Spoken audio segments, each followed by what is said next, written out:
点点。好，来，先麻烦哈大家看向前方的镜头，待会我说1、2、3，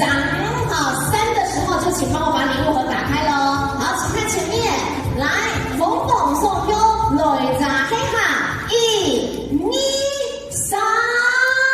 揭晓。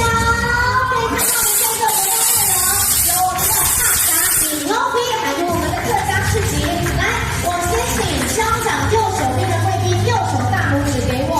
还有我们总干事左手边的贵宾左手大拇指给我。来，请看前方。好，客家人说赞要讲赞丢，好，所以我们说赞丢，赞丢，耶，也可以说香哦，懂香是很厉害的意思哦。好，这是第1张画面，第2张画面我就邀请Aliso有个推荐哦。国际的记者会咱今年的芒果目前差不多比10份左右啦咱目前目前也有45家左右的芒果。这个记者会是讲要推广咱无新乡的精密芒果，甲行销所有咱遮的这个副产品像咱的芒果冰、芒果酱、芒果酒、芒果酥多产品。这个表示讲，咱对咱整个产业推动，咱所有这个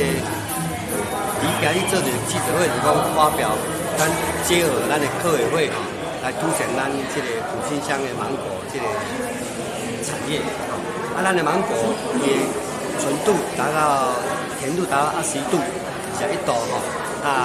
有一个土芒果的香味，它跟区别的芒果。你也吃到咱的芒果甜而不腻越吃越顺。以及咱的新的产品，这个芒果冰推出来，真的是供不应求希望讲咱消费者有机会，咱保证起来。伫咱这个7月20号咱这个芒果产业活动时咱每一个来的消费者，咱上一个芒果冰，可以当享受到好吃的芒果现在的芒果面积多少？面积到45甲。埔心用总生意我们埔心有80%主席来自客家。那这次非常感谢洪忠义委员能够跟客委会争取到50万的补助，配合公所的20万，再加上我们彰化县政府的30万。那我们希望借由这一次的活动，行销埔心的客家文化，然后让所有的乡亲在暑假期间能够带着家人到我们埔心，除了体验我们客庄的旅行以外，我们会骑着这自行车到吴举人故居、张家古厝，还有我们灵凤宫的客家文化故事墙，然后到天主教堂，最重要就是可以现场采果。利用这一次我们来者是客的活动，也行销我们埔心特有的精密芒果。